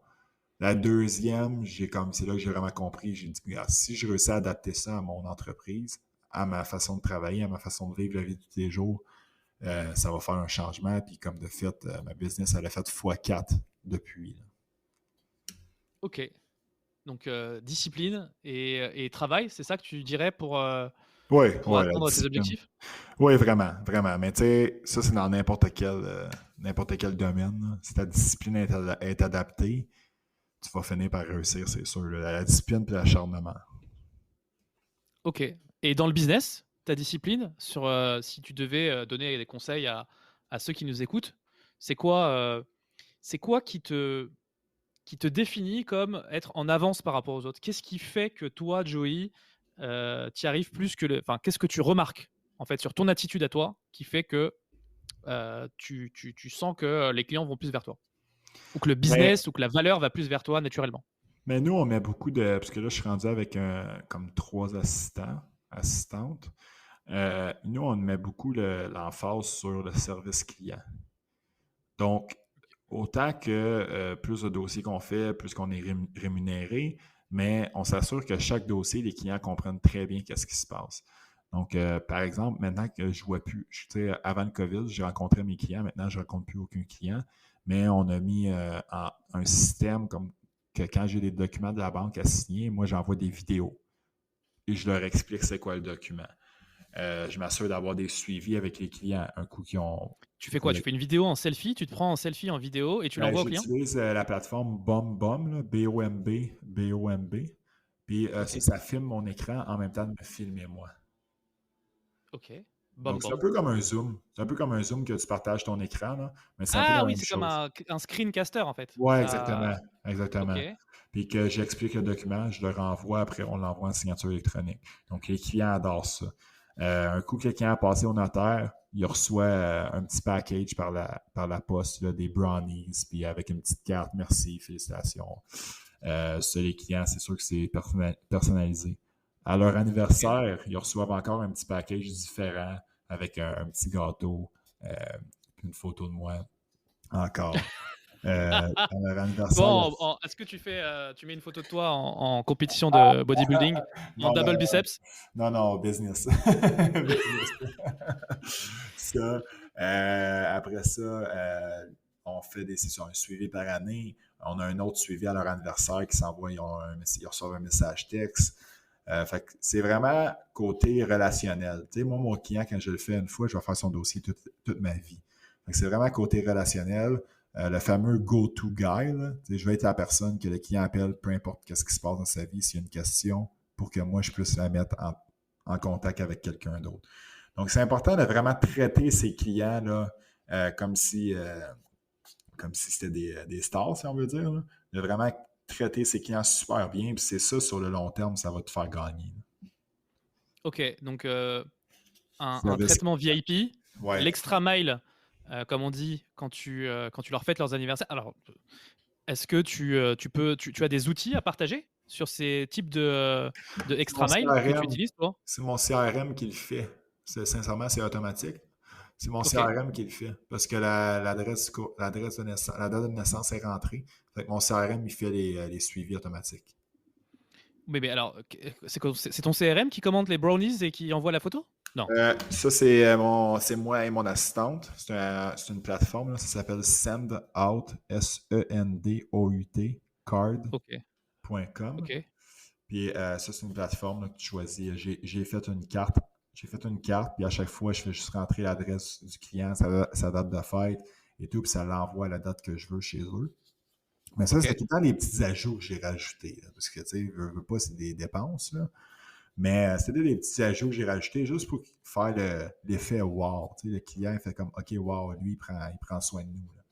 Donc ça, c'est important, mais de prendre soin de ses clients, là, c'est la chose la plus importante parce que ces clients-là, c'est c'est les meilleures personnes pour parler de toi en bien par la suite. Ok. Ok. Écoute, c'est un entretien qui était génial. Joey, est-ce que j'ai oublié de te poser des questions?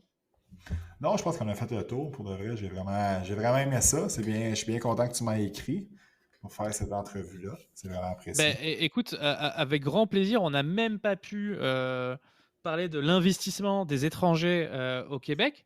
Est-ce que ça t'embêterait? Est-ce que tu serais contre une deuxième interview où on se concentrerait sur l'investissement des étrangers au Québec? Oui, on pourrait en faire une deuxième, mais je te dirais plus tard, parce qu'en ce moment, au Québec et Canada, il y a comme une fermeture face à ça. Suite au COVID, là, pour l'année 2023, ils ont fermé un peu les portes pour les investissements, Bien ce sûr. qui était très accessible avant le 1er janvier de cette année. Mais Ok. la loi s'est allégée il y a quelques mois. Fait que peut-être si on se dit, après le jour de l'an, là, d'après moi, il va y avoir eu Ok. d'autres allègements, puis ça serait peut-être plus facile par la suite de donner des informations. Là. Bien sûr, bien sûr. En tout cas, merci Joey pour cet entretien, pour ce temps et toute cette valeur. Je pense que ça aura plu à tous les auditeurs. Ben, ça fait Je te laisse le mot de la fin, Joey, si tu as quelque chose à partager à un auditoire français. Qu'est-ce que tu as envie de dire, tout simplement? Ben écoute, simplement vous remercier d'aller me suivre là, sur les plateformes. Tout simplement, c'est tout le temps apprécié. Puis je vais pouvoir voir un peu aussi de votre côté tout ce qui se passe. De me suivre sur les plateformes. Puis sinon, si vous avez des questions, vous pouvez m'écrire sur Instagram à tout moment. On essaie tout le temps de vous répondre le plus rapidement possible. Puis on est là pour aider tout le monde. Merci infiniment, Joey. Merci encore d'être venu. Merci pour ton temps.